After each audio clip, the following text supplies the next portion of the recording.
अर्जुन को तारा गीता का करके बहाना, गीता का करके बहाना, श्याम हमको बिगाड़ो तारा है सारा जमाना,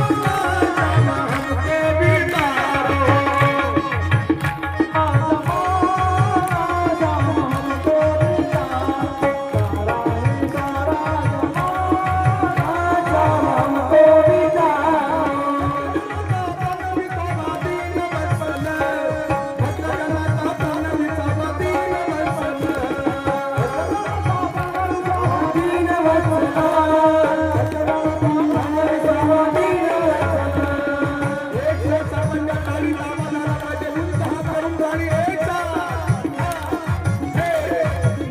जमाना,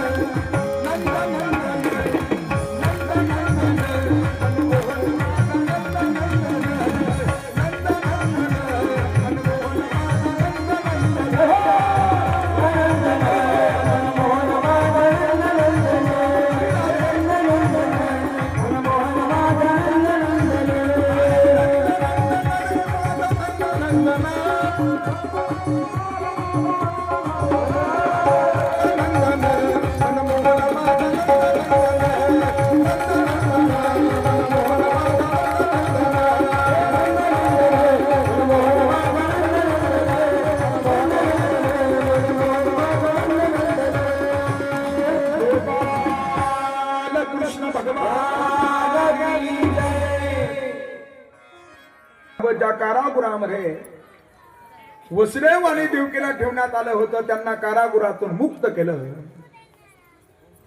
11 वर्ष आणि 56व्या दिवशी हा जगाचा नायक पुन्हा वसुदेव आणि देवकीला प्राप्त झालेला आहे.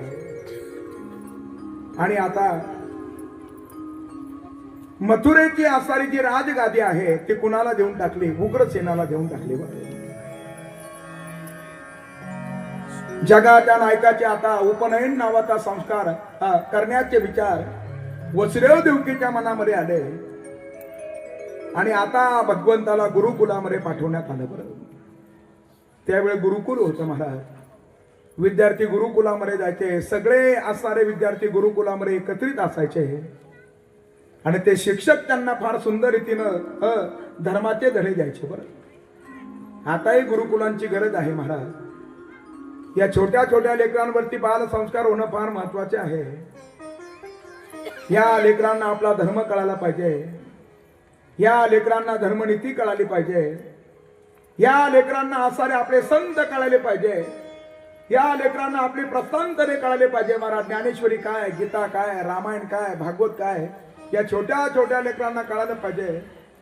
बहुतांश लेकर आता मोबाईल मध्ये गुंग झाले. आणि परिणाम त्या ठिकाणी असा झाला, जे संस्कार त्यांच्यावरती होणं गरजेचं आहे तितके ते संस्कार आपल्याला पाहायला भेटत नाही. बरं, ही प्रत्येक असणाऱ्या आजोबा आजीची, प्रत्येक आई वडिलांची जबाबदारी आहे. आपल्या लेकरांवर आपण काय करावे? संस्कार करावे. महाराज, या लेकरांनी जर आता श्रावण बाळाचं जर चरित्र ऐकलं, या लेकरांनी जर भक्त पुंडलिकाचं चरित्र ऐकलं, ते बाल मनावरती असा त्या ठिकाणी परिणाम करून ठेवेल का असे संस्कार बाल मनावरती होतील. भविष्यामध्ये हे लेकर स्वतःच्या माता पित्यांना केव्हाच वृद्ध आश्रमामध्ये टाकणार नाही. महाराज, हे संस्कार कथेच्या माध्यमातून होतात. महाराज, म्हणून कथा कीर्तनाची खरी अर्थानं गरज आहे. आणि परिवर्तन करून घ्या, परिवर्तन करून घ्या. प्रत्येकाला त्या ठिकाणी असं वाटतं महाराज दुसराच बदलला पाहिजे, पण स्वतः बदलण्याचा केव्हा तरी काय करा, विचार करा. कथा आपल्याला शिकवते महाराज. मी पहिल्या दिवशी सांगितलं ही कथा स्वदर्शन घडवणारी आहे. बरोबर, प्रत्येकानं अंतर्मुख व्हा, डोकावून पहा माझ्यामध्ये काय दोष आहे. महाराज, दुसऱ्याचे दोष घालण्यात वेळ घालूच नका. विवेकानंदांचे शब्द फार सुंदर आहे. स्वामीजी म्हणतायत, माय बापा हो, अरे स्वतःला घडवण्यामध्ये आपण एवढा वेळ खर्च करा, एवढा वेळ खर्च करा का दुसऱ्याचे दोष पाहण्यासाठी आपल्याकडे वेळच शिल्लक नाही राहिला पाहिजे. विवेकानंदांचे आचार्य शब्द आहेत महाराज. पण माणसं दुसऱ्याचे दोष पाहण्यामध्ये वेळ घालवत आहेत. स्वतः ते आचार्य दोष घालवण्याचा आपण काय करा, प्रयत्न करा. अरे मी स्वतःला त्या ठिकाणी असा समजतोय, खरंच माझं चाललेलं हे कर्म चांगलं आहे का? प्रत्येक गोष्टीचा विचार करा, प्रत्येक गोष्टीचा विचार करा. माझ्यापासून माझ्या भावाला काही उपद्रव आहे का? माझ्यापासून आसारा गावाला काही उपद्रव आहे का? धार्मिक कार्य मी पुढाकारण करतोय, पण त्या माध्यमातून आसारा काय उपद्रव होतो का? कोणी एका मोठ्या व्यक्तिमत्वानं उत्तर दिलं महाराज. त्यांनी फार सुंदर उत्तर दिलं. ते म्हणले, गावाचं, देवाचं आणि भावाचं जो खातो त्याचं कधीच बरं होणार नाही. सांगितलं बरं. आपल्या खिशातलं थोडंफार गेलं तर चालेल, परंतु या 3 गोष्टीचं ज्याचा काय करत असतो त्याच्यामध्ये काहीतरी स्वार्थ साधतो, त्याला सध्या आनंद वाटेल महाराज, सध्या आनंद वाटेल. पाप करताना आनंदच वाटतो महाराज, पण ते ज्या वेळेला भोगायला येतं त्यावेळेला कळतं. हे सर्वांनी लक्षात ठेवा. आणि केलेल्या प्रत्येक कर्माची आपल्याला विचारपूस होणार आहे, सर्वांनी लक्षात ठेवा महाराज. भगवंताच्या दरबारामध्ये त्या ठिकाणी वाटेल आपल्याला थोडा विलंब, देर असेल पण तिथं अंधेर नाही महाराज. हे सर्वांनी लक्षात ठेवा. प्रत्येकाला प्रत्येकाच्या कर्माची विचारपूस केली जाते. माझ्या मनाचे शब्द नाही, मी प्रमाण तुम्हाला सांगेल. पातके करिता पुढे आहे पुसता, आणि काय उत्तर देता होशील तू. नाथांचे हे शब्द आपल्याला खऱ्या अर्थानं पाहायला भेटतात महाराज. म्हणून इथं कथा कीर्तनामध्ये आल्यानंतर नीतीनं जीवन कसं जगायचं इथं या कथा कीर्तनामध्ये ऐकायला भेटतं महाराज. म्हणून लेकरांवरती संस्कार होणं फार महत्वाचे आहे. पूर्वी गुरुकुल आसारी पद्धत होती, तिथं विद्यार्थ्यांना पाठवलं जात होतं. कृष्ण बलराम संदीपनी ऋषींच्या आश्रमामध्ये गेले. अल्प काळामध्ये त्यांनी आता काय केलेले आहे, विद्या संपादन केलेली आहे. आणि असे कृष्ण बलराम आता परत निघाले. तिथं त्यांना एक मित्र भेटले, सुदामजी भेटले. बरं त्यांना सुदाम, पोरबंदरचं त्यांचं राहणं होतं सुदामजी.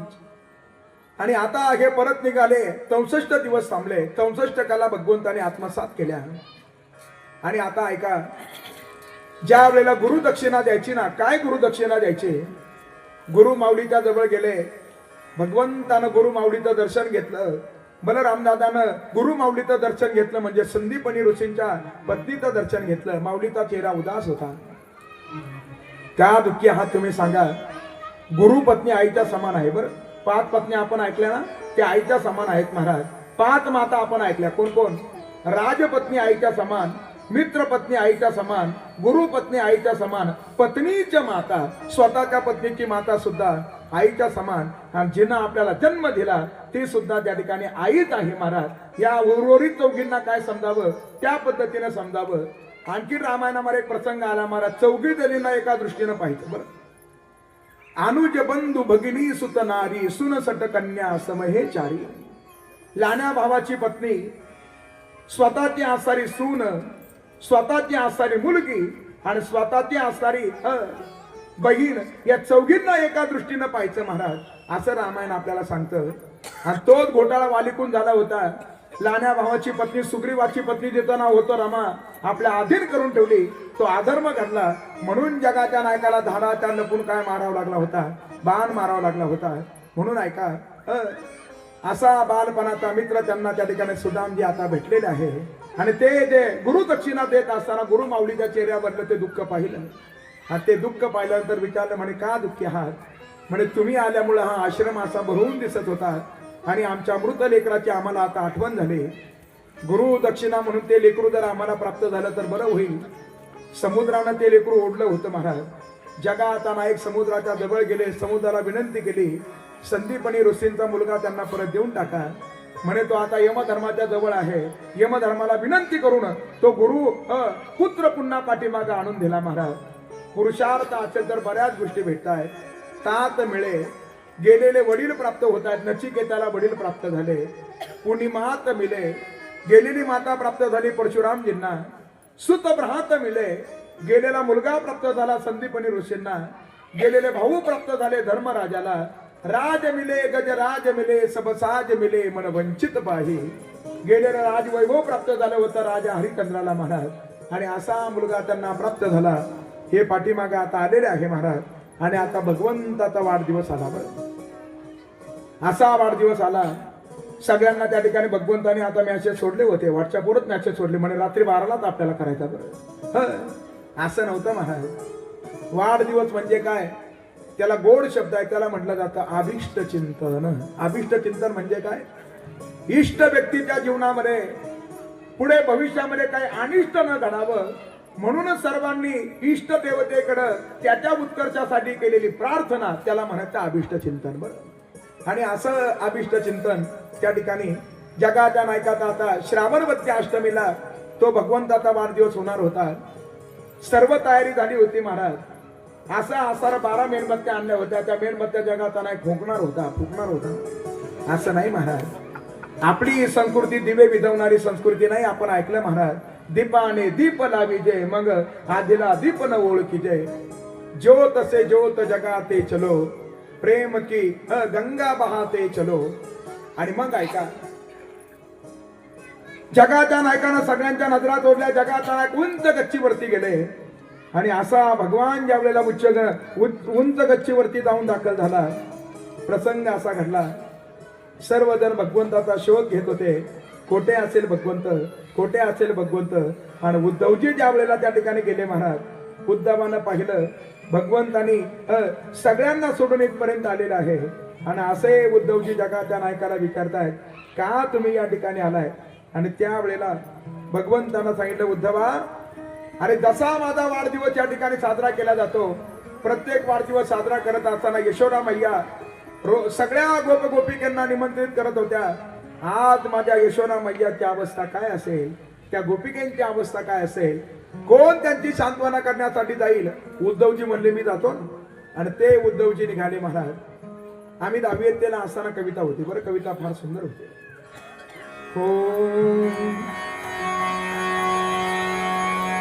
उद्धवा शांतवन कर जा,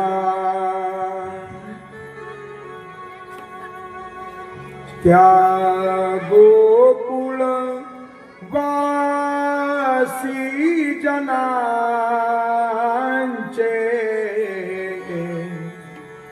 उद्धवा शांतवन कर जा,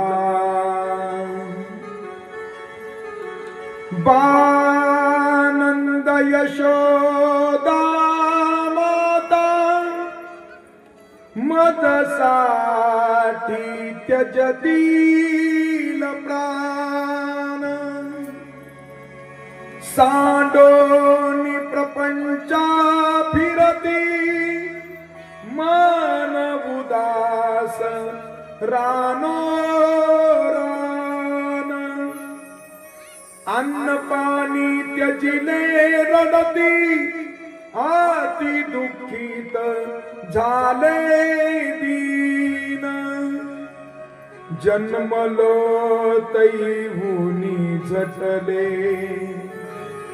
कटी खांदे वागता घटले.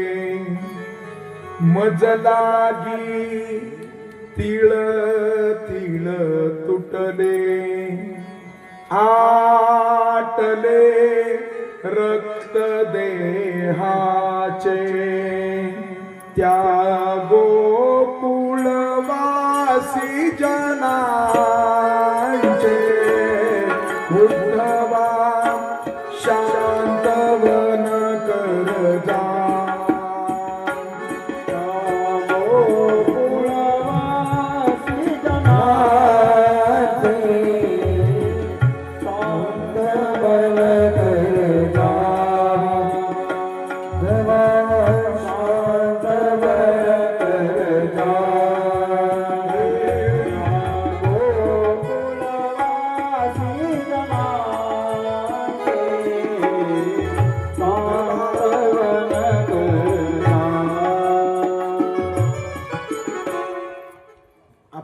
कथेला भेट देण्यासाठी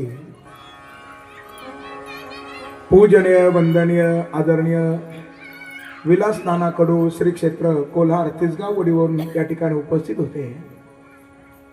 पण एक पेशंट त्यांच्या दवाखान्यामध्ये आहे. कथेला भेट देऊन ते गेलेले आहे. त्यांचं या सर्व मंचकाच्या वतीनं या ठिकाणी स्वागत आहे. ज्या वेळेला उद्धवजी आता जात आहेत, ती अवस्था पाहतात महाराज. फार असणारा प्रसंग हा दिव्य आहे. सगळे गोपाळ भगवंताची वाट पाहत होते. आज येईल, आज येईल, आज येईल अशी वाट पाहत होते.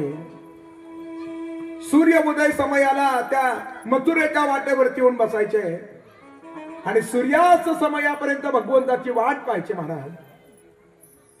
आणि सूर्यास्त झाली का म्हणते म्हणायचे आज कन्हैया येत नाही. चला धिक्कार आपल्या जीवनाचा, चला यमुनेमध्ये उड्या मारून आपण स्वतःला थांबून घेऊ. आणि असे यमुनेच्या तीरापर्यंत धावत धावत त्याचे ना आता उडी मारायची तर लगेच मनामध्ये विचारायचं, अरे आज आपण उडी मारतो, उद्या जर कन्हैया आला तर आपली भेट राहील ना. त्यात असणाऱ्या आशेवर ते रात्र काढायचे महाराज. असे दिवसेंदिवस चालले होते. आणि ज्या वेळेला उद्धवजी आले, उद्धवजी दिसायला भगवंतासारखेच होते. भगवंतानं आपले कपडे उद्धवाला परिधान करण्यासाठी दिले होते. आणि ते उद्धवजी आता ज्या वेळेला येत आहे, लांबूनच कन्हैया सारखा दिसला. सगळे सवंगडी लपले महाराज. म्हणे कन्हैया आपल्याला शोधून काढेल. बरं तो रथ तेथे थांबलाच नाही. रथ असा पुढे पुढे चालला. आणि सगळे सवंगडी विचार करतात, ज्या अर्थी रथ पुढे चालला याचा अर्थ या रथामध्ये आपला कन्हैया बहुधा नसावा. आणि सगळे सवंगडी रथाच्या पाठीमागून चालू लागले. उद्धवानं पाठीमागं वळून पाहिलं आणि उद्धवाने त्यांना विचारलं, म्हणे अरे हे ते नंद बाबाचा वाडा कुठे आहे? नंद बाबाचा वाडा विचारल्यानंतर सगळे सवंगडी एकमेकाच्या मुखाकडे पाहू लागले. भगवंताने आपलं सौंदर्य उद्धवाला दिलं होतं. आणि भगवंताने आपलं नाव असणारं भागवतामध्ये एका व्यक्तिमत्वाला दिलं महाराज. ते म्हणजे द्रौपदीला आपलं नाव दिलं होतं. द्रौपदीचं एक नाव कृष्णा होतं. बरोबर. आणि या भगवंतानं आपल्या चरण पादुका एका व्यक्तिमत्वाकडे दिल्या होत्या. जसं रामायणामध्ये चरण पादुका दिल्या भरताकडे, तसं श्रीमद भागवतामध्ये भगवंतानं आपल्या चरण पादुका उद्धवाच्या जवळ दिलेल्या होत्या. आणि मग असा जगाचा नायक आहे महाराज. आणि आता पाहिलं महाराज, सौंदर्य जरी भगवंतासारखं होतं म्हणे, पण हा आपला कन्हैया नाही. बरं, ज्या अर्थी नंद बाबाचा वाडा विचारतोय. आणि मग ते गोपाळ म्हणले, तुम्हाला नंद बाबाच्या वाड्यावरती जायचंय का? म्हणे हो. हा जो पाण्याचा प्रवाह वाहतोय ना, याचा उगम ज्या ठिकाणी आहे ते नंद बाबाचा वाडा आहे. उद्धवजी म्हणले, तेथे काही झरा वगैरे आहे का? झरा नाही. जेव्हापासून कन्हैया या ब्रजभूमीला सोडून गेलाय तेव्हापासून नंद बाबाच्या गोशाळेतील असणाऱ्या गोमाता रुदन करताय. सगळ्या गोपिका रुदन करताय. नंद यशोदा रुदन करताय. आणि रुदन करत असताना त्यांच्या डोळ्यातून वाहणारे अश्रू, आणि त्या अश्रूचा हा प्रवाह निर्माण झाला. उद्धवाच्या ठिकाणी थोडासा अभिमान होता, तो अभिमान कमी झाला. आणि ते उद्धवजी आता नंद बाबाच्या वाड्या समोर गेले. नंद बाबा आहेत का? नंद बाबा आहेत का? नंद बाबा. आणि असे नंद बाबा प्रवेशद्वारापर्यंत आले. असे थरथर थरथर कापत होते, क्रुश झालेले होते. आणि असा नंद बाबाने हात ठेवला, कोण आहे? मी उद्धव आहे.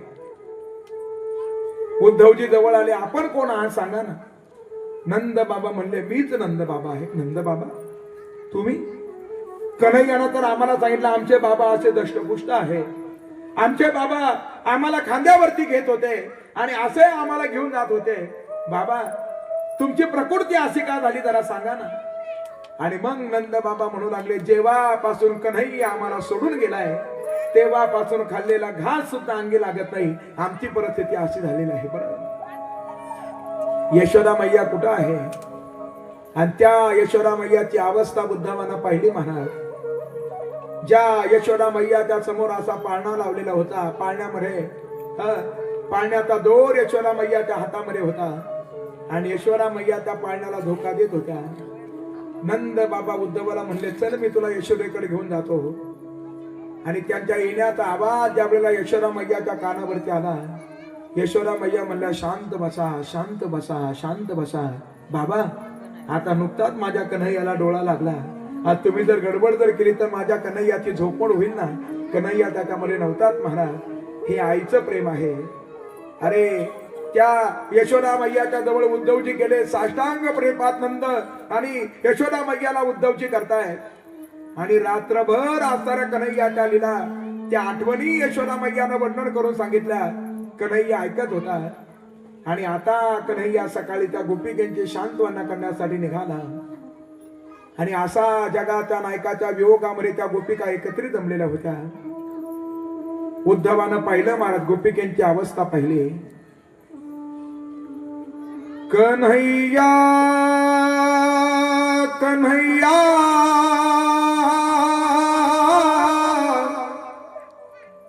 पुकारा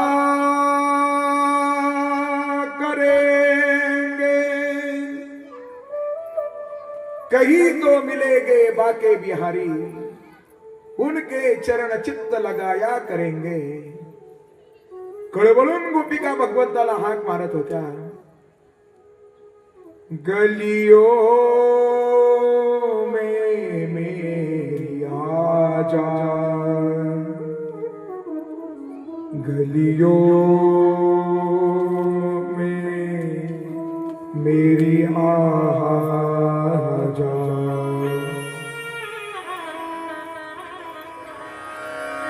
नींद न आए रे, चैन न आए रे, जीवन सारा बीता जाए, शाम न आए रे. गोपिकांची अवस्था आहे मायबाप. अरे जीवन की शाम होने आई, फिर भी शाम न आया. कधीतरी या वाक्यातून आपल्या जीवनाचा पडताळा घेऊन पहा महाराज. जीवन की शाम होणे आई, आपलेही सूर्य अस्तमानाच्या दिशेने झुकले महाराज, झुकले ना. जीवन की शाम होणे आई, फिर भी शाम न आया. त्या गोपिकेंची अवस्था पाहिली. एक भ्रमर आला. तो भ्रमर त्या ठिकाणी गुंजन करत होता. ती गोपिका म्हणली, या भ्रमराचा रंग काळा. आणि ज्या अर्थी आता रंग काळा, याचा अर्थ त्या काळ्या कृष्णाचा हा दुधाच असला पाहिजे. आणि तो जर आपली चौकशी करायला आला असेल तर त्या भ्रमराला सांगू लागल्या, सांगा, जाऊन सांगा कृष्णाला, त्याच्या वियोगामध्ये आता गोपिका प्राण त्याग करणार आहे. नाही त्याला येता आलं तर किमान त्याला विनंती आहे, ज्या ठिकाणी प्राण त्याग करतील, ज्या ठिकाणी त्यांचा अंत्यविधी संपन्न होईल, नाही त्याला येता आलं पण किमान ज्या गोपिकेची रात ज्या स्थानावरती झाली तिथं येऊन तरी त्याला म्हणा, केव्हा तरी बासुरी वाजव. मेल्या त्या गोपिका, त्यांची राख झाली, वादवी मुरली तये ठाई. अशी अवस्था त्या गोपिकेची होती. उद्धवजी पाहत होते आणि ती प्रधान गोपिका म्हणू लागले, हे गोपिकांनो, एक काम करा, मला उचला, समोरच्या झाडाच्या बुंद्याला नेऊन मला बांधून टाका. बाकीच्या गोपिका म्हणल्या, का? म्हणे, तो जो झाडाचा बुंदा आहे ना, तो काळ्या रंगाचा आहे. आणि जो आपल्याला सोडून गेला, ज्यानं आपल्याला असं हेतवरी होता संग अंग अंग लपविले, जो आपल्याला सोडून निघून गेला त्याचाही रंग काळा आहे. नाही त्याच्याची एकरूप होता आलं, किमान त्याची नाही एकरूप होता आलं तर किमान त्या रंगाची तरी एकरूप होता येईल. मुझे अपने ही रंग में रंग आले, गिरिधर मुरली वाले. म्हणून मला त्या झाडाला नेऊन बांधा. उद्धवाचा अभिमान हळूहळू काय होत होता, कमी कमी होत होता. एका गोपिकेच्या घरी गेले महाराज. तिचं नाव होतं चित्रलेखा. फार तिनं सुंदर चित्र कन्हैयाचं काढलं होतं.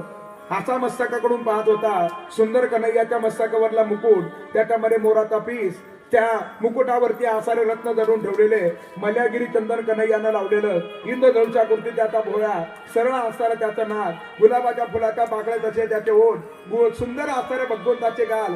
आणि अशा जगाच्या नायकाचा जो कंठ आहे तो शंकासारखा कंठ आहे. आणि अशा जगाच्या नायकाच्या छातीवरती भृगु रुचीने मांडलेला लत्ता प्रहार, पिवळा पितांबर त्यानं परिधान केलाय, कानामध्ये कनेरीची फुलं, आदरावरती त्यानं धारण केलेली बासुरी. असा जगाचा नायक पिवळा पितांबर परिधान केलेला आहे. उद्धवजी वरून खाली पाहत पाहत येत होते. त्याची नाभी फार सुंदर होती महाराज. आणि असं पाहत पाहत आले, कमरेला असारा पितांबर पाहिला आणि खाली ज्या वेळेला दृष्टी टाकली त्यावेळेला एक चूक आसारी उद्धवाच्या लक्षात आली.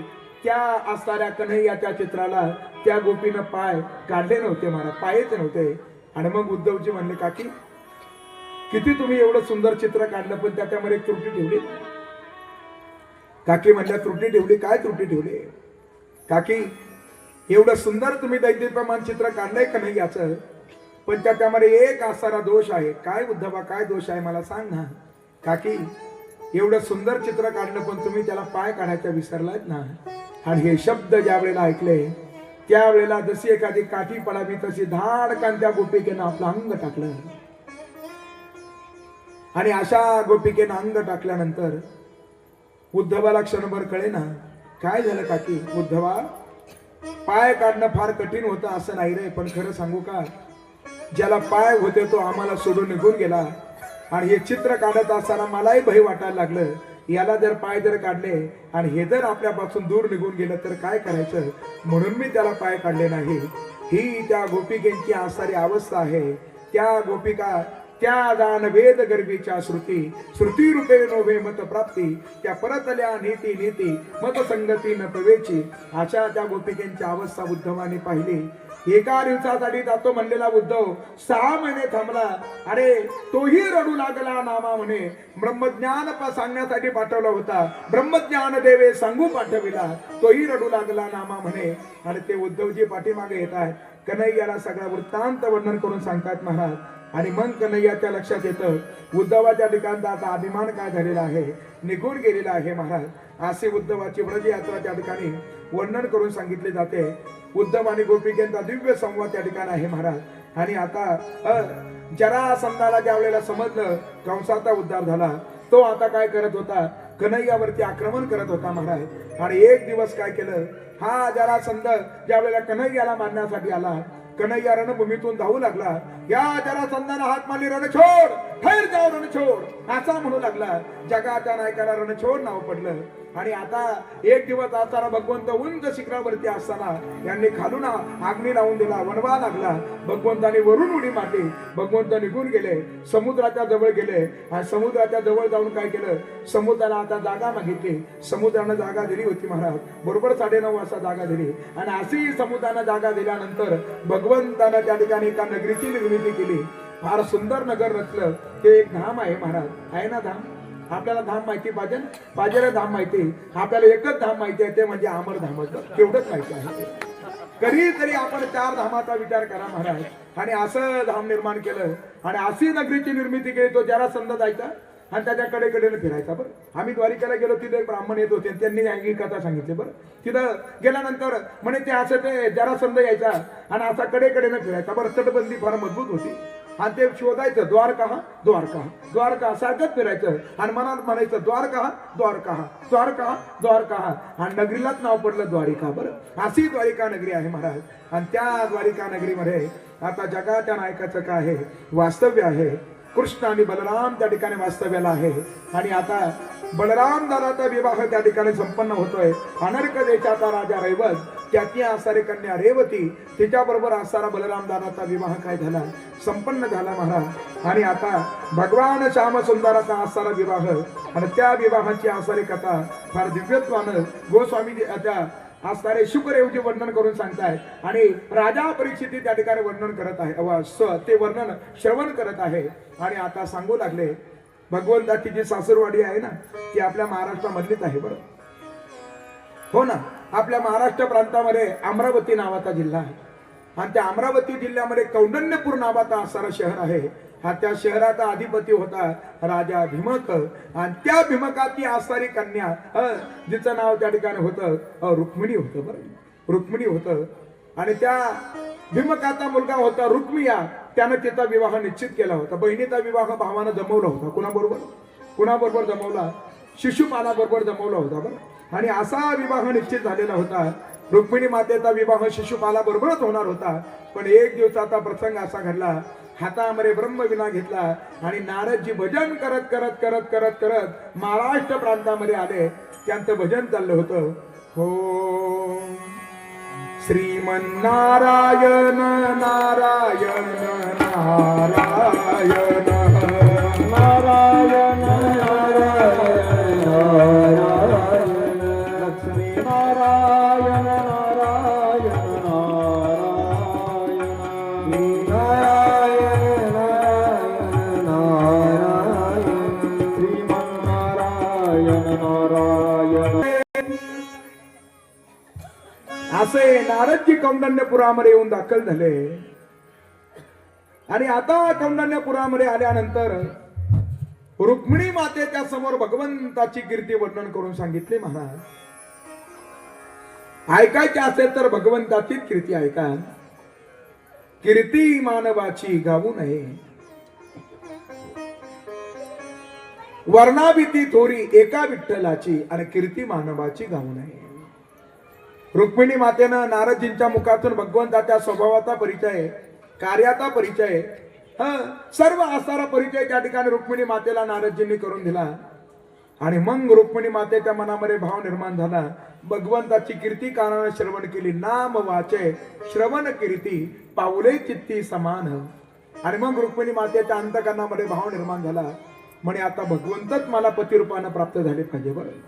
आणि त्या रुक्मिणी माता म्हणत होत्या, काय म्हणत होत्या, शिशुपाल नवरा नवरी मी आणि श्रीकृष्ण नवरा नवरी मी. कळलं ना आपल्याला? सोपा आहे महाराज. शिशुपाल नवरा नवरी मी आणि श्रीकृष्ण नवरा नवरी मी. कळलं ना आपल्याला? काहींना लग्न झाल्यावर कळलं महाराज, असं असणार. स्वल्पविराम बदलला का त्याच्यामधला काय बदलतो? अर्थ बदलतो महाराज. बदलतो ना अर्थ. स्वल्पविराम बदलल्यानंतर अर्थ बदलतो बरं. असं जसं प्रशांत महाराजांचं संगीत विद्यालय आहे ना, तसं असं शहरामध्ये एक संगीत विद्यालय होतं. त्यांनी सर्वांना आवाहन केलेलं आहे, ज्यांना ज्यांना वाटतंय आपल्या लेकरांना गायन यावं, ज्यांना ज्यांना वाटतं आपल्या लेकरांना तबला वाजवता यावा, त्यांनी खऱ्या अर्थानं काय करावं, त्यांच्याशी संपर्क साधावा. आणि असं एका आजोबानं त्यांचं वादन पाहिलं आणि त्यांना वाटलं आपल्या नातवाला आपण काय करू, आता संगीत विद्यालयामध्ये टाकू. त्यांचं कृष्णाई नावाचं संगीत विद्यालय आहे, बरोबर आहे. आणि मग आता आजोबा घेऊन निघाले महाराज. आजोबाला काय वाचता येत नव्हतं. त्यांनी पत्ता सांगितला होता, अशा अशी या, तसे तशी या, इकून वळा तिकून वळा. आजोबा तिथपर्यंत गेले, तिथं बोर्ड लावला होता. तिथं बोर्ड होता, संगीत विद्यालयाकडे जाण्याचा रस्ता. आणि ते नातवाला बरोबर नेलं. नातवाला विचारलं, म्हणे बाळा इथं काय दिलं वाचरे? आणि त्या मुलानं नको तिथं स्वल्पविराम दिला आणि घोटाळाच झाला महाराज. कसा घोटाळा झाला? त्यानं वाचलं, तिथं काय होतं, संगीत विद्यालयाकडे जाण्याचा रस्ता. आणि मुलानं त्या ठिकाणी वाचलं महाराज. काय वाचलं मुलानं? त्या मुलानं वाचलं, म्हणे बाबा इथं असं लिहिलंय. काय लिहिलं? संगीत विद्या लयाकडे जाण्याचा रस्ता. ज्याला कळेल त्याला कळेल. आजोबा म्हणलं, बरं म्हणताय, रडू नको बाळा, पाण्याला जाते तर घोटाळा व्हायला बसला. आपला आपला पाठीमागं चाला. हा स्वल्पविराम बदलला, अर्थ बदलला महाराज. शिशुपाल नवरा न वरी मी, श्रीकृष्ण नवरा नवरी मी. आणि त्या रुक्मिणी मातेनं पत्र लिहिलं महाराज. आणि असं पत्र सुदैव नावाच्या भूदेवांजवळ दिलं. आणि ते पत्र घेऊन आता सुदैव ब्राह्मण निघाले महाराज. आणि ते सुदैव ब्राह्मण आता पाहता पाहता पाहता पाहता भगवंताच्या जवळ जाऊन दाखल झाले. आणि आता इकडे रुक्मिणी मातेचं अंतकरण धैर्य धरत नव्हतं. केव्हा भगवंत येतील, केव्हा भगवंत येतील. त्या रुक्मिणी मातेनं लिहिलं होतं, खर तर आपण सिंहा समान आहात आणि मी जे आहे तो म्हणजे सिंहाचा वाटा आहे. आणि तो असा शिशुपालासारख्या कोल्यानं नेणं काही योग्य ठरणार नाही. बरं, रुक्मिणी मातेचे असारे शब्द आहे. आपण लवकरात लवकर यावं आणि मला घेऊन जावं. राक्षस विधीनं माझं पाणी ग्रहण करा. आणि मग इकडे रुक्मिणी मातेच्या अंतकरणाची अवस्था अशी झाली. नाथ महाराजांनी फार सुंदर वर्णन केलं. रुक्मिणी माता म्हणताय, कसा ग बाई हरी बिन धीरा धरू, कसा ग बाई हरी बिन धीरा धरू, कसा ग बाई हरी बिन धीरा धरू, कसा ग बाई हरी बिन धीरा धरू.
जनार्दनी पूर्ण कृपेने एका जनार्दनी पूर्ण कृपेने मधला कृष्ण वरू एका जनार्दनी पूर्ण कृपेने मधला कृष्ण वरू प्रसादबाई हरी नदी प्रसादबाई हरी नदी प्रसादबाई हरी नदी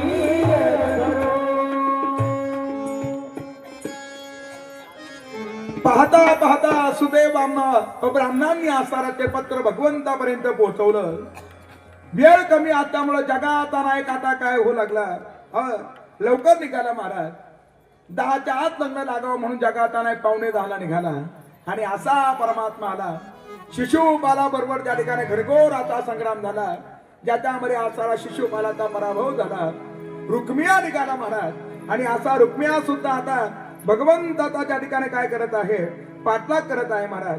असा पाठलाग त्या ठिकाणी करत असताना भगवंताने दोघांनाही काय करून टाकलं, दोघांनाही भगवंतानं परास्त करून टाकलं. आणि ज्या वेळेला रुक्मियाचं भगवंताने काय केलं, रुक्मियाला असं पकडलं महाराज. भगवंताने भगवंत त्या रुक्मियाच्या दिशेने ज्या वेळेला तलवार घेऊन धावले, रुक्मिणी माता त्या ठिकाणी मध्यस्थी केली, मारू नका, माझ्या भावाला मारू नका, मारू नका. आणि मग त्या वेळेला भगवंताने काय केलं, तो जो रुक्मी आहे ना त्याची दाढी आणि मिशा काढून टाकल्या, त्याला विद्रूप केलं. आणि असा रुक्मी आता त्यानं भोजकोट नावाची नगरी स्थापन केली आणि त्या ठिकाणी वास्तव्याला राहू लागला महाराज. आणि आता भगवंताचा विवाह आहे महाराज. तो विवाह या ठिकाणी काय होणार आहे, संपन्न होणार आहे. रुक्मिणी मातेच्या मैत्रिणींनी आता रुक्मिणी मातेचा गोड असा शृंगार केला होता. आणि आता सर्वजण त्या ठिकाणी विवाहाची तयारी झालेली आहे. आणि त्या रुक्मिणी माता भगवंताला म्हणत होत्या, बर हो मुझे अपनी दुल्हनिया बना ले,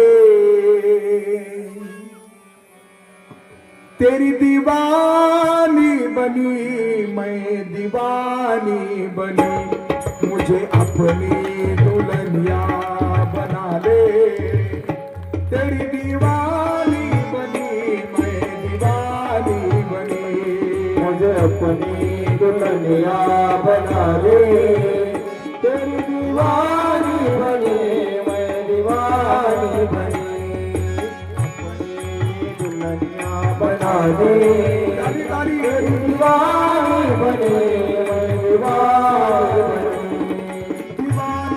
बनी मैं दीवानी बनी, दीवानी बनी मैं दीवानी बनी, दीवानी बनी मैं दीवानी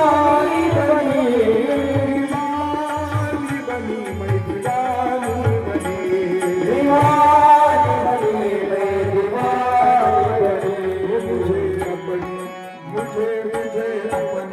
दुल्हनिया बना ले, तेरी दीवानी बनी मैं दीवानी बनी, दीवानी बनी मैं दीवानी बनी, तेरी दीवानी बनी मैं दीवानी बनी, तेरी दीवानी बनी मैं दीवानी बनी, सत्संग में मेरी बातें चलाए, ओ सत्संग मेरी बातें चलाए, सत्संग में मेरी बातें चलाए, ओ सत्संग मेरी बातें चलाए, सतगुरु ने मेरी कीली रे सगाए, सतगुरु ने मेरी कीले सगाए, उनको बोला के हथले बतो करा दो, उनको बोला के हथले बतो करा दो, मुझे श्याम सुंदर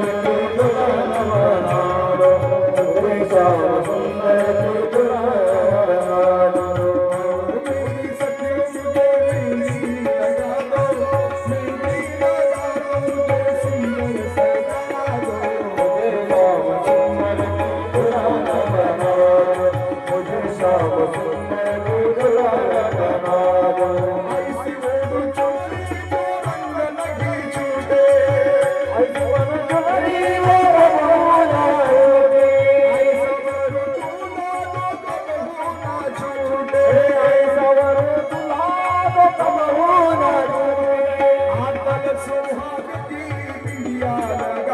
अकल सुहाग तेरे दुनिया लगा दो मुझे श्याम सुंदर की दुल्हन बना दो मुझे श्याम सुंदर की दुल्हन बना दो मुझे श्याम सुंदर की दुल्हन बना दो मुझे श्याम सुंदर की दुल्हन बना दो आओ मेरी सखियों मुझे मेहंदी लगा दो ताली बजा दो जरा ताली बजा दो आओ मेरी सखियों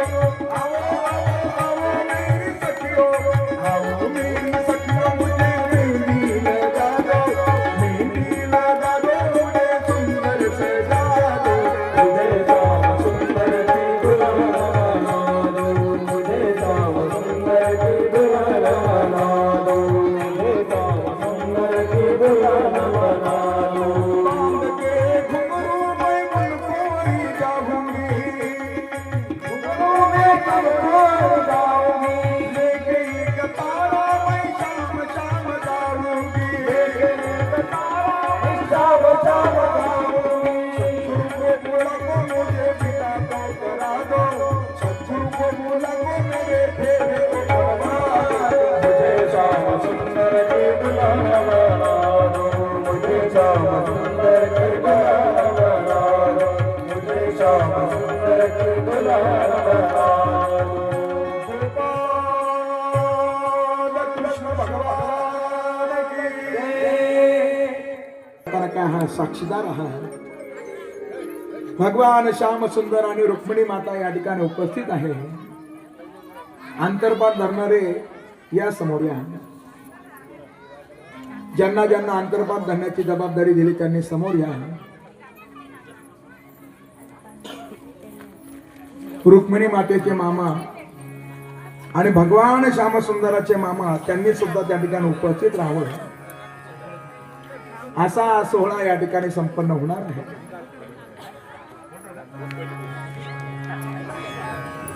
ज्यांनी ही भूमिका खऱ्या अर्थाने स्वीकारली ते आसारे दाम्पत्य सुद्धा भाग्यवान आहे महाराज आज त्यांना कृष्ण आणि रुक्मिणी होता आलं त्यांच्यासाठी एकदा प्रेमानं काळी वाजव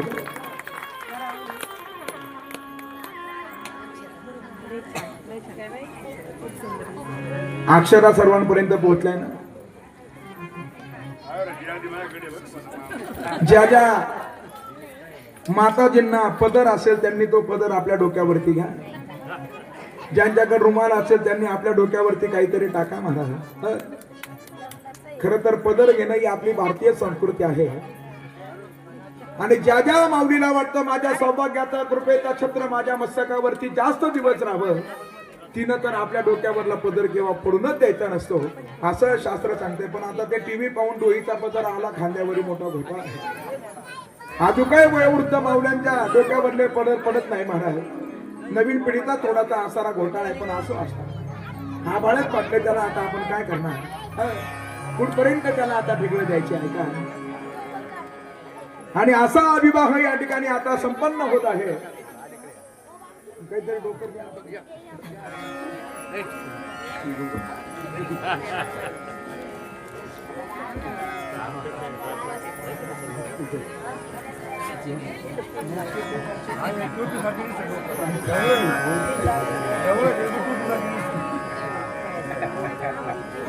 सारखं दिसतं पण टोपी नाही ना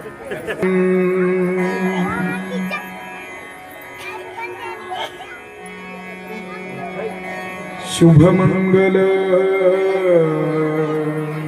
सावधान स्वस्ति श्री गणनायकं गजमुखं मोरेश्वरं सिद्धिदं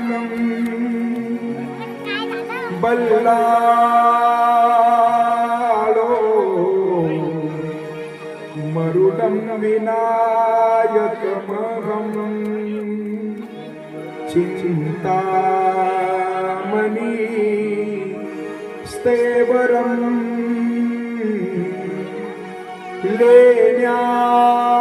लेण्याद्रि गिरिजात्मकं सुरवदम् विघ्नेश्वरम् ओदरम् ग्रामो राजन संस्थितं गणपती कुर्या सदा मंगलम शुभमंगल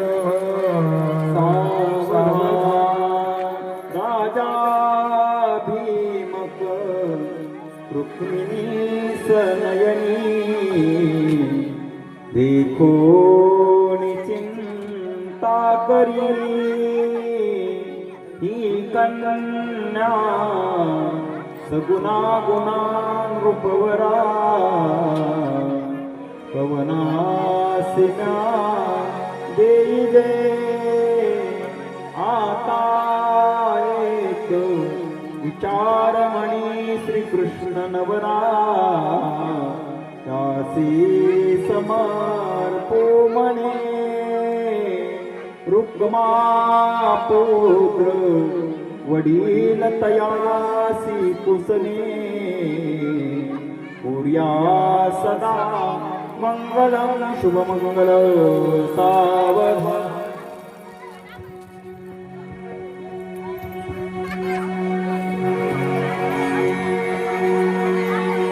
लक्ष्मी कौस्तुभ पारिजातक सुधा गावा कामदुधा सुरेश्वर गजोरंभादिवेवांगना अश्व सप्त मखो विषं हरिधुनम् रत्नानि चतुर्दश प्रतिदिनं कुर्यात् सदा वधुवर्य शुभवधु शुभलग्न सावधान सावधान शुभमंगल सावधान सावधान शुभमंगल सावधान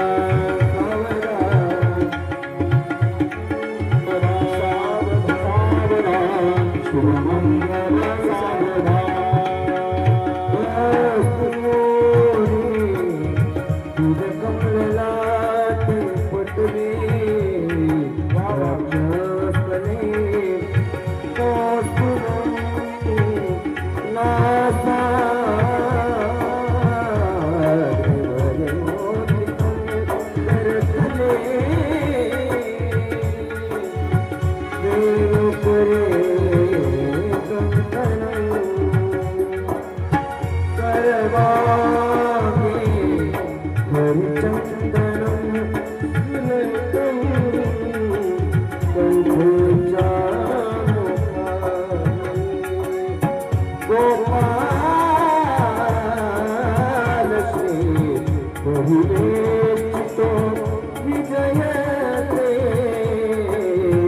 गोपाल सावधान शुभमंगल सावधान शुभमंगल सावधान शुभमंगल सावधान विष्णू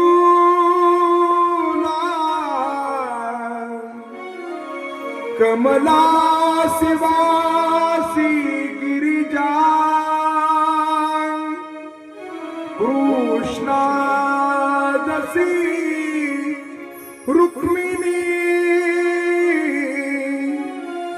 सिंधूला सरिता तरुसी लतिका चंद्रादसी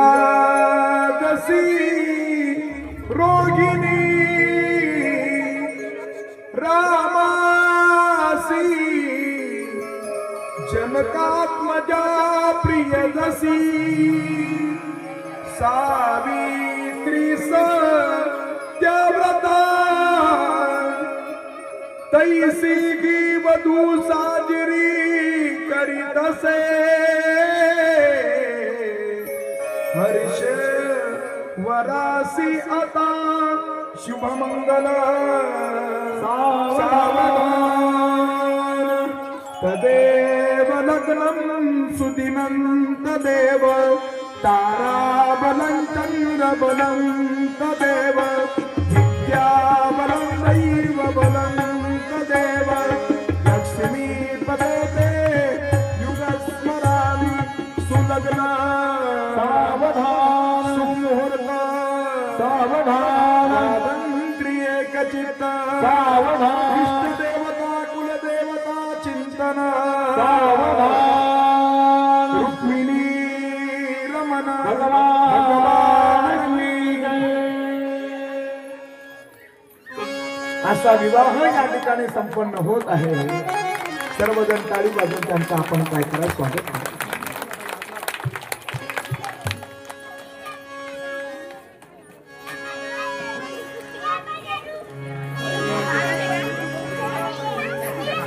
या बोले गावन करीत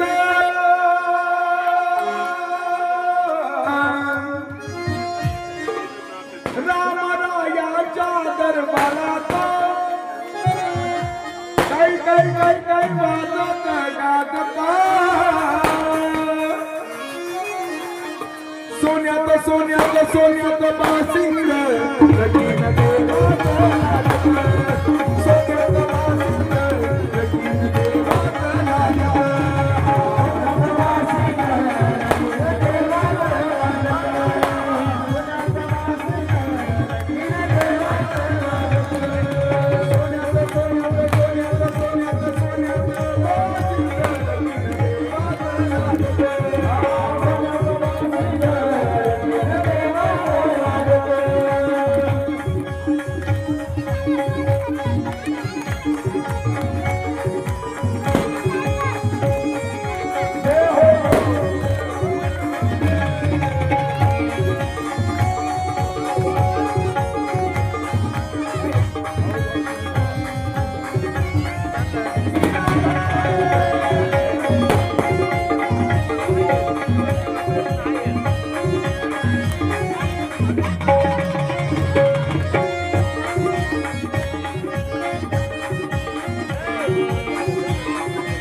अरे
वाल्या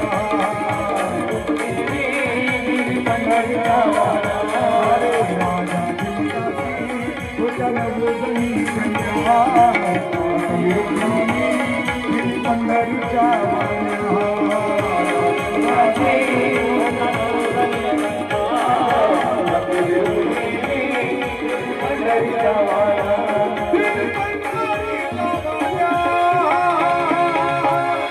काळ मृदंग गे किती हरसान वाजता सोन्यात सोन्यात सोन्यात रे सोन्यात बासिंग लगीन देवात लागत सोन्यात बासिंग लगीन देवात लागत बासिंग लगीन देवात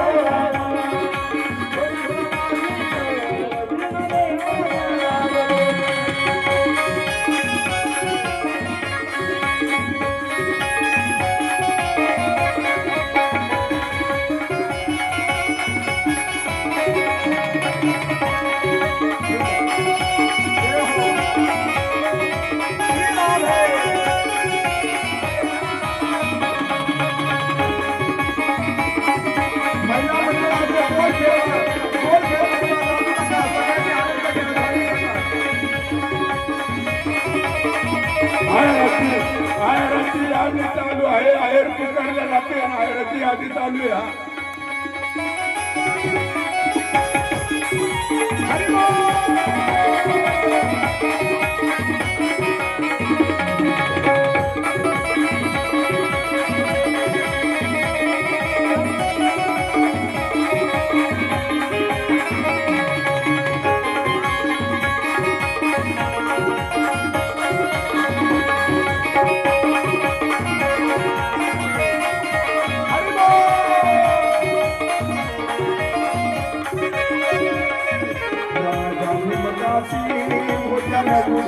कन्या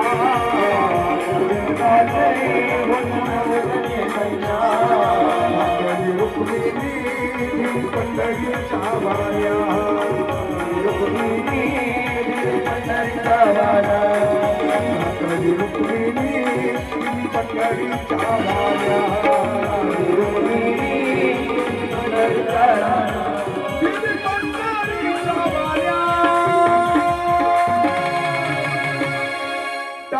मृदंग गे किती हरिचान वाजत अरे हरिचान वाजत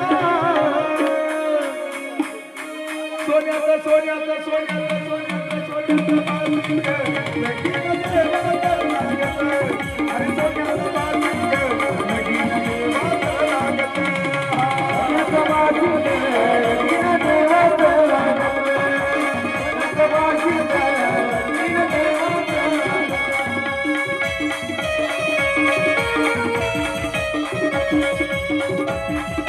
जय हो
तसे थांबा पण आतापर्यंत भगवंताच्या लग्नात आलेले वर बाहेर नावाचं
भगवंताला प्रत्येक पत्नीपासून असणारे 10 मुलं आणि 1 मुलगी असा असणारा भगवंताच्या संततीचा विचार शुकदेवजी राजा परीक्षिताला वर्णन करून सांगत आहे महाराज. आणि आता राजा परीक्षितानं शुकदेवांना प्रश्न विचारला, भगवंताचे बालपणाचे मित्र त्या सुदामजींचं जरा जीवनचरित्र वर्णन करून सांगा. पोरबंदरला राहणारे सुदाम, त्यांच्या पत्नीचं नाव होतं सुशीला.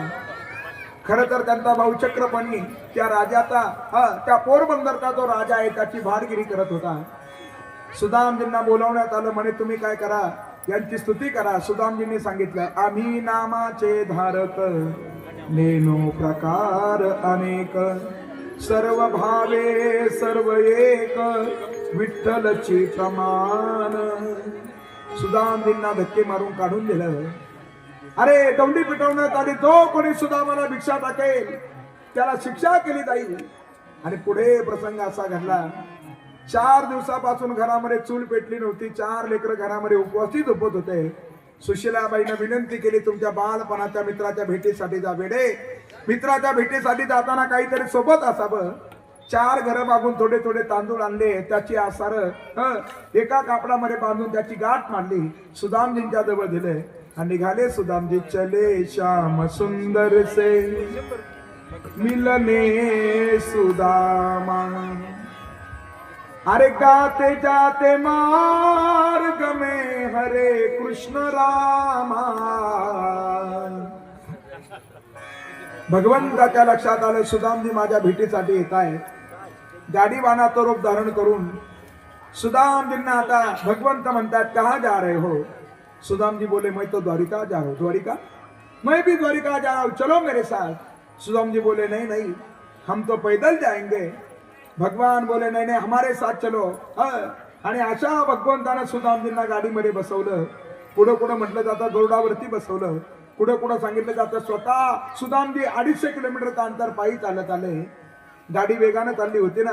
सुदामजी म्हणत होते, अरे भैया गाडी वाला रे, गाडी वाला भैया, हर धीरे गाड़ी हाँक जरा, गाड़ी धीरे हाँक रे, गाड़ी धीरे हाँक जरा, गाड़ी धीरे हाँक रे, गाड़ी धीरे हाँक जरा, गाड़ी धीरे हाँक रे, गाड़ी धीरे हाँक जरा, गाड़ी धीरे हाँक. द्वारिका नगरीच्या जवळ आणून सोडलं. द्वारपालांच्या जवळ ज्या वेळेला सुदामजी आले, कृष्ण येतेच राहतोय का? एकेरी शब्दामध्ये बोलू नका, ते आता त्या द्वारिका नगरीचे राजा आहे. माझा निरोप सांगा तुमच्या राजाला. एक बार मोहन को जा करके कह दो मिल नहीं सका बद नसीब आ गया है। ना सर पे टोपी ना तन पे है जामा नाम बताया अपना सुदामा। भटकते भटकते न जाने कहाँ से तुम्हारे महल के करीब आ गया है। द्वारपालांनी भगवंताला निरोप दिला, सुनते ही दौडे चले आगे मोहन। सुदामजींना घेऊन जात आहेत, सुदामजींना आपल्या स्वतःच्या आसनावरती बसवत आहेत आणि सुदामाची अवस्था पाहिली, पायाला चालून चालून फोड आले होते। रुक्मिणी लवकरात लवकर सुई घेऊन ये। रुक्मिणी माता सुई शोधण्यासाठी गेल्या, सुई सापडत नव्हती। जगाच्या नायकानं स्वतःच्या दातानं सुदामजींच्या पायामधले काटे काढले आणि सुदामाची अवस्था पाहिली, भगवंत रडू लागले। देख सुदामा की दीन दशा करुणा करके करुणा के सागर रोवे। पानी परातन को छुए नहीं नयन के जल से पग धोये। जगाच्या नायकानं सुदामजींचे आपल्या अश्रूनं पाय धुतले महाराज। आणि असे सुदामजी आता भगवंताच्या बरोबर पंक्तीसाठी बसण्याच्या अगोदर भगवंताने विचारलं, म्हणे काय आणलं? आणि आपली गरिबीला झाकू लागले। जगाचा नायक म्हणले, भाभीजीनं माझ्यासाठी काहीतरी दिलं असेल आणि ते पोह्याची पुरतुंडी सोडली। पोहे सुदाम देवाचे फके मारी कोरडे ते। जगाच्या नायकानं सुदामजींचे पोहे खादे। प्रेमानं जर दिलं तर जगाचा नायक त्याचा स्वीकार करतो, सर्वांनी लक्षात घ्या। भाव का भूखा हूँ मैं बस भाव ही मेरा सार है। भाव से मुझे भजे तो उसका बेड़ा पार है। अन्न धन और वस्त्र भूषण बस मुझे कुछ ना चाहिए। बस आप हो जाइए मेरे, इसलिए इस धरती पे मेरा अवतार है। सुदामजींचे पोहे जगाच्या नायकाने स्वीकारले। रुक्मिणी मातेनं कच्च्या मधला काही भाग घेतला। सुदामजी भोजनासाठी बसले। पहिला घात मुखामध्ये घालणार तर उपवासी लेकरांची आठवण झाली। जगाच्या नायकाने सर्वांची तजवीज केली होती। दुसऱ्या दिवशी सुदामजी राहण्यासाठी निघाले। येतो देवा या म्हणे सुदामजी। आणि आता सुदामजींचे जुने वस्त्र सुदामजींना देण्यात आले, ते पुन्हा परिधान केले आणि ते सुदामजी निघाले। जातो माघारी द्वारिका नाथा, तुझे दर्शन झाले आता। तुझ्या नादाने रे पाहिली तुझी द्वारिका ही नगरी। जातो माघारी द्वारिका नाथा। गेले भजन करत गेले, पाठीमाग पाहिलं तर आसार सोन्याचं नगर प्राप्त झालं होतं। शुद्ध भाव देखोनिया गाव सोन्याचा दिदला। असं सुदामजींचं चरित्र मोठे दिव्य आहे। असे अनेक आसारे याच्यामध्ये असणारे प्रसंग आपल्याला पाहायला भेटाय। श्रीकृष्ण बलरामांची गोपिकेबरोबर झालेली भेट तेही वर्णन करून सांगितलं। भगवंताच्या पट्टराण्याने द्रौपदी बरोबर केलेला संवाद तोही वर्णन करून सांगितला। त्याच्यानंतर असणाऱ्या शिवजींचं संकट मोचन वर्णन करून सांगितलं। आणि आता 11व्या स्कंदामध्ये त्या ठिकाणी भगवंताच्या असणाऱ्या यदुवंशाला रोचिता जो शाप प्राप्त झाला तोही वर्णन करून सांगितला। भगवंताचं त्या ठिकाणी स्वधाम गमन होतं, तोही प्रसंग वर्णन करून सांगितला. आणि आता असार राजा परीक्षिताला त्या ठिकाणी आता शुकदेवजी सांगत होते, राजा सावध राजा, कोणत्याही क्षणाला तक्षक येऊ शकतो आणि तो काय करू शकतो, ध्वंस करू शकतो. आता सावध राहा. आणि असा आता शुकदेवजी जाण्यासाठी निघाले. राजा परीक्षितानं शुकदेवांचं पूजन केलं. हो हरि की कथा सुनाने वाले, हरि का दर्श दिलाने वाले, तुमको लाखो प्रणाम. शुकदेवांचं पूजन राजा परीक्षितीनं केलं. शुकदेवजी निघून जात आहेत आणि राजा परीक्षिती म्हणतायत, मरण माझे मरून गेले, मद केले अमर, मरणाहाती सुटली काया, विचार या निश्चये. पळवली गेली खंती, खंती आता आमच्या जीवनामध्ये निरसवली गेली खंती, खंत आमच्या जीवनामध्ये निघून गेली. आणि आता तक्षक निघाला. एक भूदेव आता राजा परीक्षिताला वाचवण्यासाठी निघाले. दोघांनी मध्ये परीक्षा घेतली. त्या भूदेवाला काही धन आसारा तक्षकानं दिलं, ते पाठीमागं गेले. आणि आता तो तक्षक राजा परीक्षितीच्या जवळ आलेला आहे. राजा परीक्षिती भगवंताचं ध्यान करतायत, नखशिकांत ध्यान करतायत. त्याच्या पायाची स्फटिकासारखी आसारी बोट, त्याचे आसारी नख स्फटिकासारखे दिव्य आहे. पायामध्ये तोडर, परिधान केलेला पिवळा पितांबर, त्रिबडीयुक्त ज्याची नाभी आहे, त्या जगाच्या नायकाचं त्या राजा परीक्षितानं ध्यान केलं. हा ध्यान करत असताना आता तक्षकाला, तक्षकाचा दंश होण्याच्या अगोदर राजानं स्वतःला आता थांबून घेतलं होतं. राजा परीक्षिताला परमगती प्राप्त झाली. परीक्षित महाराज की जय. राजा परीक्षिताला परमगती प्राप्त झाली महाराज. शेवटचं मंगल त्या ठिकाणी आता सुतांनी केलेलं आहे. आणि ही श्रीमंत भागवत कथा या ठिकाणी संपन्न झालेली आहे. अयोध्या नरेश भगवान प्रभू रामचंद्रजींच्या प्राकट्य उत्सवाचं औचित्य साधून समग्र ग्रामवासियांच्या माध्यमातून या श्रीमद भागवत कथेचं खऱ्या अर्थानं आयोजन केलेलं होतं. कथेच्या आयोजनानं काय वाढतं, पुण्य वाढतं महाराज. पुण्य वाढत असं आणि असं दिव्य आयोजन या संयोजक मंडळाच्या माध्यमातून या ठिकाणी झालेलं आहे. ज्यांनी ज्याच्यामध्ये खऱ्या अर्थानं आपलं योगदान नोंदवलं असेल ते सर्वजण खऱ्या अर्थानं भाग्यवान आहे. मी अगोदरच बोलून गेलो, भगवंताच्या कार्यासाठी आपण जर द्याल तर जगाच्या नायकाला कशाचाच विसर पडत नाही. अरे त्या साऱ्या द्रौपदीनं फक्त काय केलं होतं, चिंदी बांधली होती. जगाच्या नायकानं व्याजा सकट परत केलं. नेसती लुगडे सोय झाला. आपण जर भगवंताच्या कार्यासाठी थोडं जर द्याल तर तो जगाचा नायक आपल्याला भरभरून देतो. हे तर सर्वांनी लक्षात ठेवा. फक्त भगवंताच्या कार्याचा विचार करा आणि अशा कार्यामध्ये आपण योगदान नोंदवलं हे प्रत्येकाचं. म्हणून सर्वांच्या माध्यमातून ही सेवा या ठिकाणी आमच्याकडे सुपूर्द करण्यात आलेली होती. सर्वांच्या चरणारविंदावरती पुनच एकदा या ठिकाणी नतमस्तक होतो की हरी कथा या ठिकाणी शृंगारित करत असताना ज्यांचा गोड तबला आपण या ठिकाणी गेली 7 दिवस श्रवण केला. आपल्याच परिसरामध्ये श्री क्षेत्र खारेकुर्जुने तेथे खऱ्या अर्थानं त्यांचं असणारं त्यांचं ते जन्मभूमी आहे. पण आपल्याच परिसरामध्ये आता त्यांचं खऱ्या अर्थानं वास्तव्य आहे. असे प्रशांतजी थोरात एकदा प्रेमानं त्यांच्यासाठी टाळी वाजवा. सुरेशजी वाडकर सरांबरोबर त्या ठिकाणी ते तबला वादनाची सेवा करत असतात. ते आपल्या कथेला साथ संगत करण्यासाठी उपस्थित होते. हे आपल्या सर्वांचं असणारं महत्भाग्य. ज्यांनी गोड या ठिकाणी पियान वादनाच्या माध्यमातून आपली गायन कला सुद्धा आपल्या समोर या ठिकाणी प्रस्तुत केली. असे गोड असे कीर्तनकार सकाळी कीर्तन करून आले. धर्मरक्षावय अवतार घेशी आपल्या बाळीसी भक्तजन चंद्रकांतजी महाराज वायाळ. एकदा त्यांच्यासाठी सुद्धा प्रेमानं खाली वाटला. त्यानंतर असणारे सिंथेसायझरवर ज्यांनी गोड असे सिंथेसायझरवर संगीताची साथ देऊन गोड गायन साथ केलं असे असणारे दत्तात्रयजी महाराज बेलकर त्यांच्यासाठी सुद्धा प्रेमानं खाली वाटला.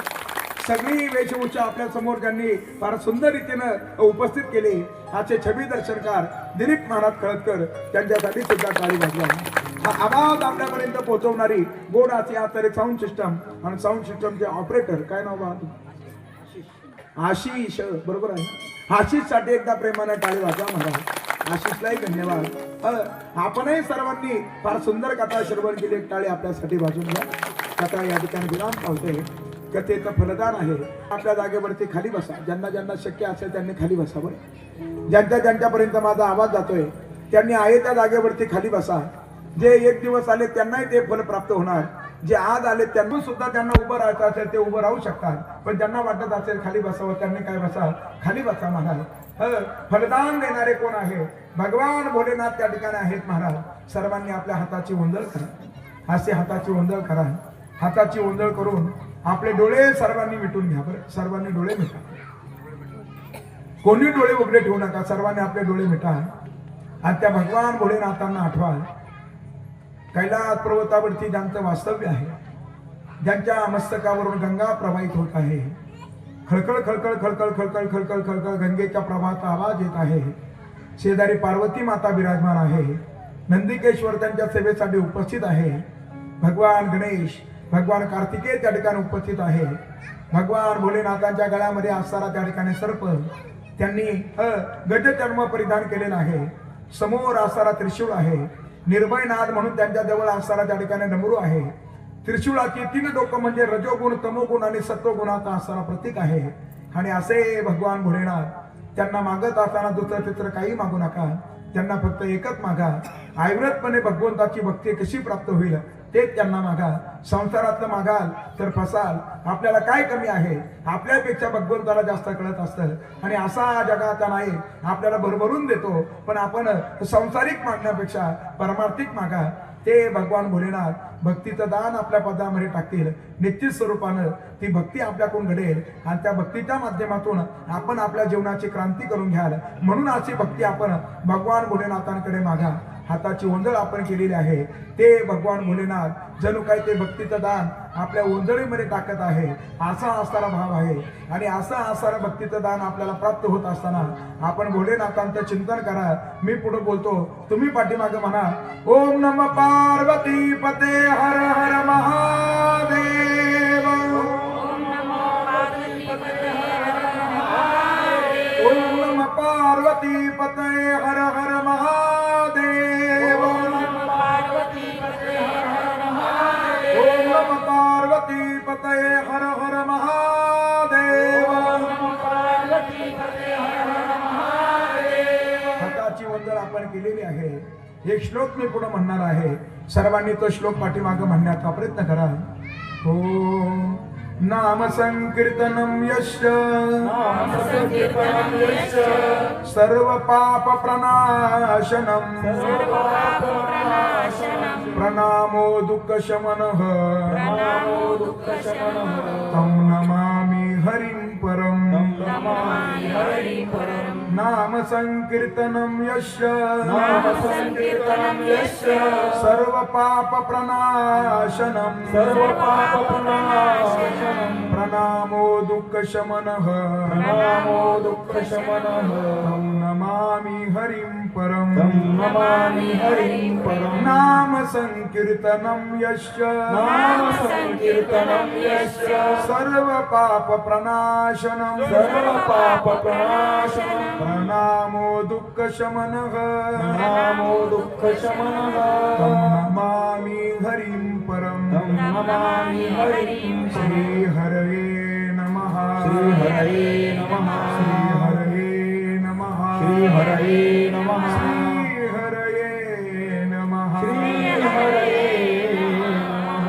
सर्वांनी आपले डोळे बंद केलेले आहे. हाताची ओंजळ आपण केलेली आहे. त्या भगवान भोलेनाथांनी जणू ते भक्तीचं दान आपल्या पदामध्ये टाकलंय. असा भाव निर्माण करा. आणि ज्या हाताची ओंजळ केली त्याच हाताने आता 2 हात जोडून आपण जणू भगवान भोलेनाथांना नमस्कार करतोय. असा भाव अंतकरणामध्ये धारण करा. आपण त्यांच्या चरणारविंदावरती नतमस्तक होतोय असा भाव धारण करा. आणि त्या चरणारविंदावरती नतमस्तक होत असताना ते भगवान भोलेनाथ आपल्यावरती कृपेचा वर्षाव करतायत. अशी भावना आपण निर्माण करा. आणि तो कृपेचा वर्षाव चिरंतन आपल्याला भोलेनाथांचा प्राप्त व्हावा अशीच आपण त्यांच्या चरणी काय करूया, मागणी करूया. हळुवारपणे आपण सर्वांनी आपल्या हाती काय उघडा. हळूहळू डोळे त्या ठिकाणी उघडा महाराज. दिव्य आनंद आपल्याला खऱ्या अर्थानं काय झाला, प्राप्त झाला. असे भोलेनाथ सर्वांना तो आनंद देत आहेत. कथा या ठिकाणी विराम पावते. उद्या कथेची परिसमाप्ती काल्याच्या हरिकीर्तन सेवेच्या माध्यमातून होणार आहे. शेवटी या ठिकाणी सूचना सांगतील, तदनंतर आरती होईल आणि मग आजच्या कथेची काय होईल परिसमाप्ती.